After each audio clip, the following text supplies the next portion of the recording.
Welcome. We are now in the fourth and final phase of the Ishgardian restoration, and we are starting to build up the northern half of the firmament.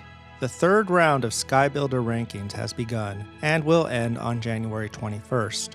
Those who place will receive the same titles as those in previous rounds.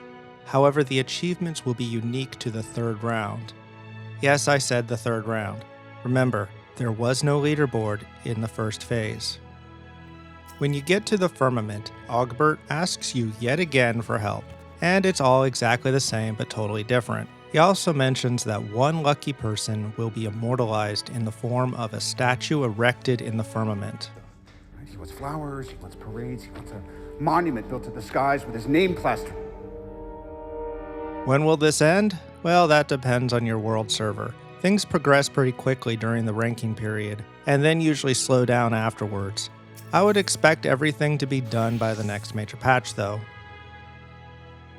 As Augbert said, the diadem is experiencing etheric instability, which seems to mean it's snowing all the time. Well, except for the regular umbral weather events. Again, they have flipped the mining and botany paths so that the botany paths now progress in a counterclockwise direction and mining in a clockwise direction, as it was in Phase 2. The monsters have been recolored again, but they're pretty much the same. Two that might not be clear: ice bombs and ice golems drop mining materials. In each gathering node, there are 6 items. The 4 at the top are for the current phase, and the 2 at the bottom are for past recipes, so you can still complete certain achievements. Likewise, for the special nodes that appear during weather changes, the top 1 is current, and the bottom 2 are for phase 2 and 3. Let's talk a little about fishing since I've been doing a little more of it. There are 3 low-level areas to fish that exist for the purpose of leveling up while making scripts. These will not give any Skybuilder points though. The northern Diadem Lake is a small pond near the Umbral Flare mining node. The southern Diadem Lake is any water on this southern island except for the third fishing area, the Diadem Grotto, which is a long cave that winds through these mountains to the south. There are several ponds throughout the cave, and this is the main place you will want to fish to level up. There are 3 basic baits available from the Repair Lady. These should be all you need to level from 10 to 80 in the Diadem if you really want to. I personally don't suggest it though. There's plenty of other more interesting content available for leveling fishing. Once you get past 20, you can stock up on butterworms, or if you have some, you can use the versatile lure. These 4 islands are where you will want to fish to get current fish that can be desynthesized for current materials and earn the most scripts and Skybuilder points.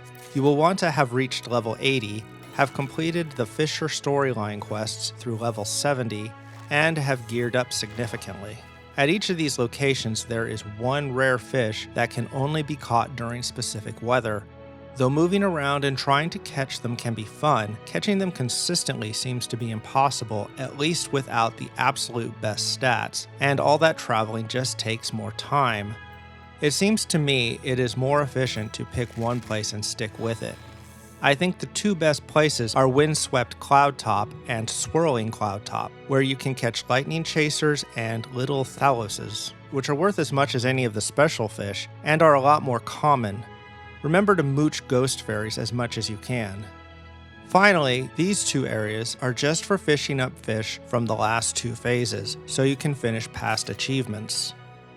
The versatile lure can be used anywhere, and can be used to catch almost anything except for fish that require one specific bait. However, it is not always the best choice. You can get versatile lures by completing the quest All the Fish in the Sea to unlock ocean fishing, available in the Fishers Guild in Limsa Limensa. This also gives you access to a vendor that sells more of them. The Ghost Fairy is the moochable fish in all 4 main areas. However, it is only really productive to mooch in 2 of the 4, where it helps you obtain the more valuable fish. In the other 2, you can only get ashfish, which you can get without mooching. In the areas where you want to mooch, use Patience 2 when you have 600 or more GP, and Mooch 2 is on cooldown. This ensures that you get high-quality ghost fairies so that you can use Mooch more often. Remember, don't use Hook while using Patience. Use Precision Hook Set for 1 mark fish, and strong hook set for 2 or 3 mark fish. Though you can catch high quality fish, you get the same number of scripts and points, and they give the same materials. They do count towards achievements for catching high quality fish though. While fishing, use /sit to sit on a stool. This is mostly just for show, but it actually has a use. When attempting to catch a 3 mark fish, if you immediately stand up, you know you got it. If you don't immediately stand up, you know it got away. After you have fished in the same location for a while, you may see a message, "The fish have become wary of your presence." This is primarily to stop botting. Don't worry too much. You should be able to mooch or use up your patience buff without a problem. When you can, just move to another location. As for crafting, second verse same as the first. Or should I say, fourth verse same as the second and third. Like before, new recipes using the new mats from the diadem. All designated grade 4 this time. Many of these also require additional mats found elsewhere in the world. Concerted works are pretty much the same, except for being in the new areas. But I just want to mention that sometimes when you do these, there is little or no apparent change afterwards. Maybe some of the buildings get fixed. However, this last one I participated in caused a significant change.